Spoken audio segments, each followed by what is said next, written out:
안녕하세요, 김조영입니다. 저 원래 제기어 좋아하는 거 다들 아시죠?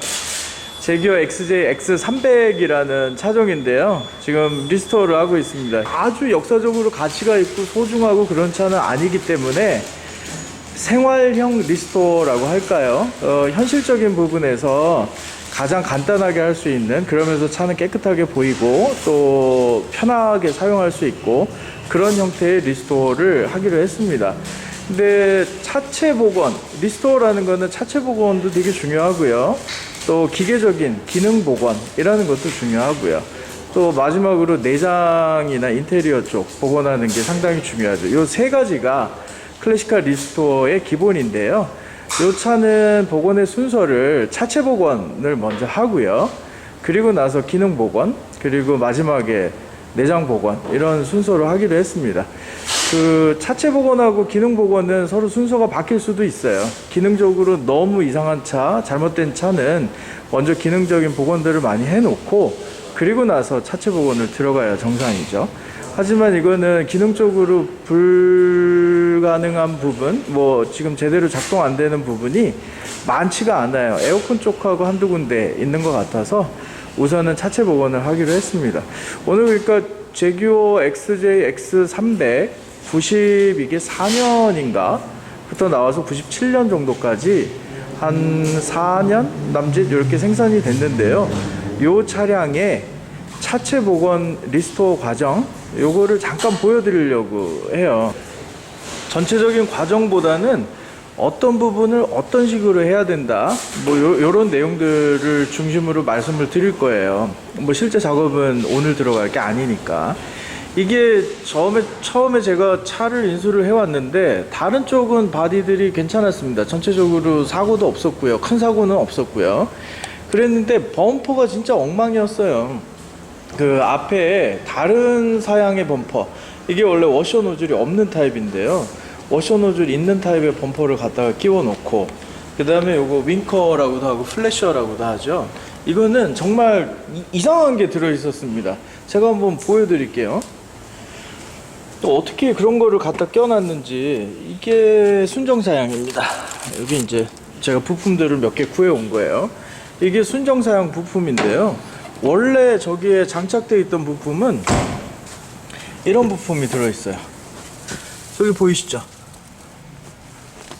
이런 부품이 들어있었습니다. 이거 보세요. 앞에 아크릴을 어떻게 더해가지고 임시로 파츠를 수정을 해놨어요.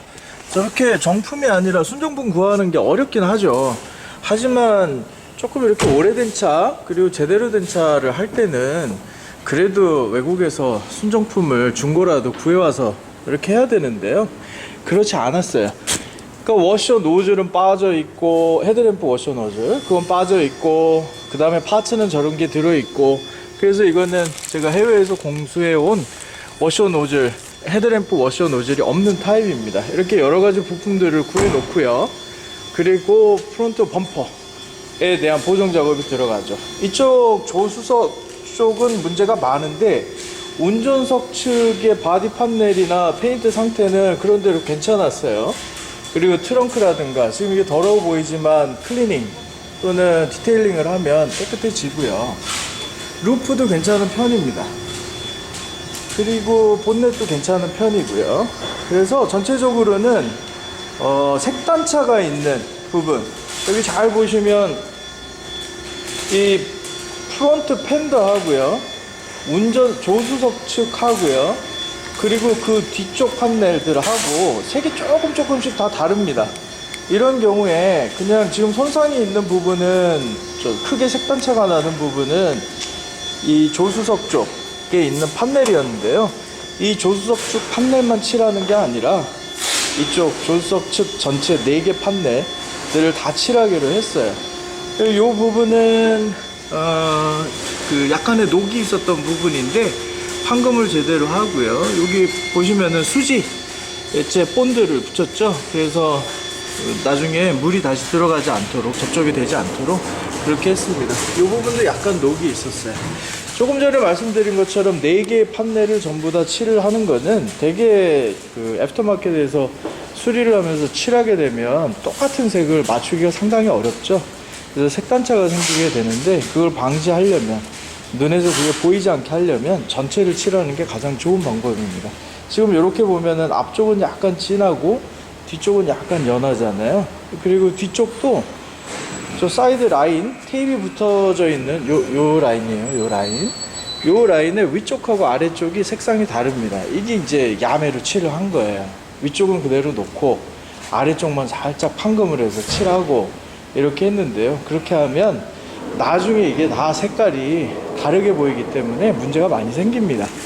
그 리스토어나 오래된 차를 복원하실 분들은 절대로 그렇게 하시면 안 돼요. 이미 판금은 밑에서 해서 올라왔고요.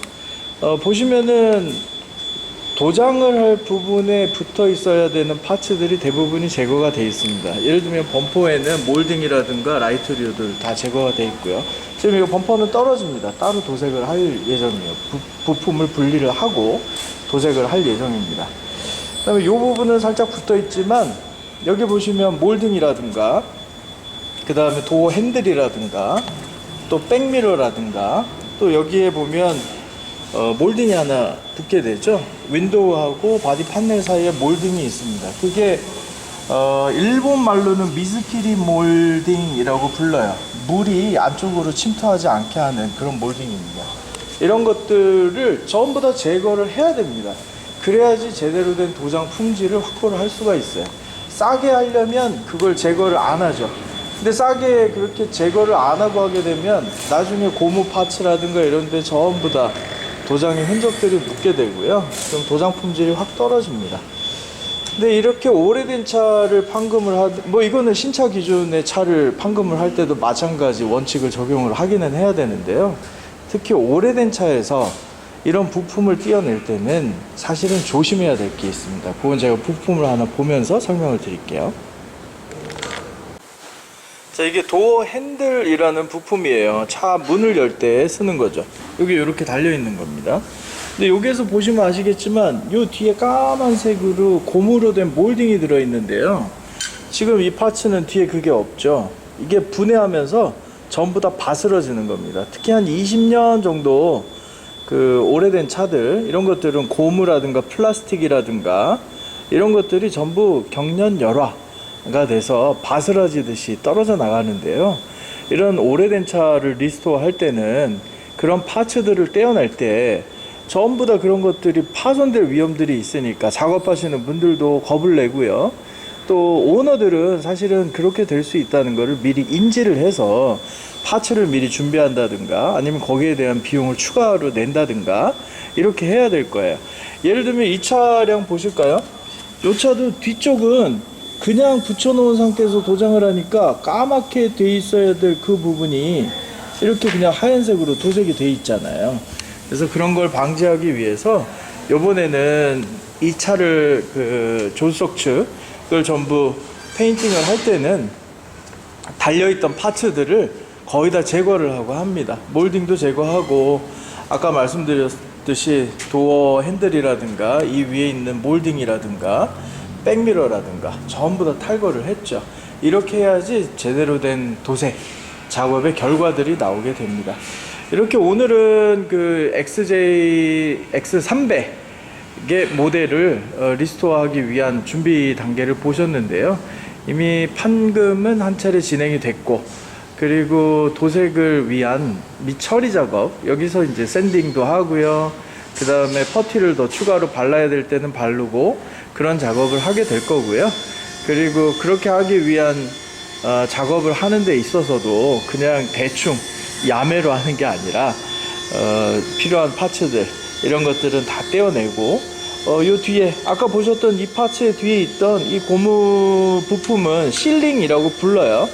근데 그 실링은 해외에서 지금 공수해 오기가 상당히 시간이 많이 걸리는데 도장 작업 일정은 내일 정도에 이게 도장이 들어가게 됩니다. 그래서 구해 오기가 어렵기 때문에 제가 대체품을 이미 구해 놓은 상태입니다. 이렇게 오래된 차에서는 차체 복원이라는 과정이 상당히 중요한 과정이고 또 여러 가지 조심해야 될 부분들도 있어요.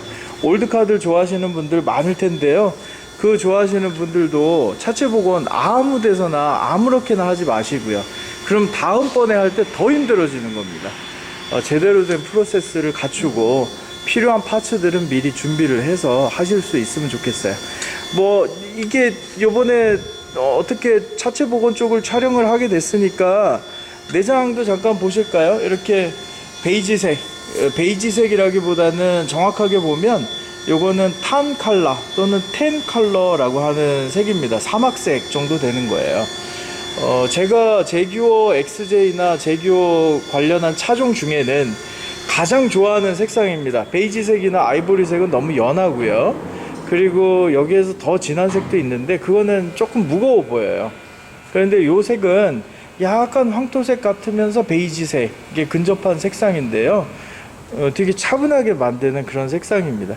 일단은 차체 복원이 끝나게 되면 아마 다음 주로 예상을 하는데 차체 도장과 복원이 끝나게 되면 그 다음 단계는 에어컨이라든가 일부 파츠들을 보완을 할 거고요. 제일 문제가 되는 내장 부품 중에 하나는 바로 이 가운데 있는 부분입니다. 에어컨하고 그 다음에 뭐 오디오하고 이런 게 장착되는 부분인데요. 저 부분이 뭐 거의 다 망가지게 됩니다. 거기 이제 틀 같은 게 있어요. 페이셜 패널이라고 하는 틀이 있는데 거기에 스크류로 요 센터 쪽에 있는 부분에 장착이 되는데 그 장착되는 부분이 열화돼서 다 깨집니다. 그리고 요거는 이제 오디오도 변경돼 있는 사회사양으로 변경돼 있어서 그런 것들을 전부 다 보완을 해서 작업을 할 예정이에요. 내장 색깔 너무 예쁘죠? 요 암레스트도 원래 다른 거를 구해서 올려놨습니다. 이 검은색이 아니라 얘도 역시 요 텐 컬러, 탄 컬러라는 거하고 동일한 색상의 내장이 들어가 있어야 되는데 그걸 안 집어넣었어요. 자, 이렇게 제규어 XJ X300 좋아하시는 분들 많으시죠? 잠깐 봤습니다. 정상적으로 잘 리스토어 차체 복원이 마무리되고 그 다음에는 내장 복원이라든가 다른 과정도 한번 올려보도록 하겠습니다. 자, 지금까지 김조용이었습니다. 구독, 좋아요, 공유, 댓글 감사합니다.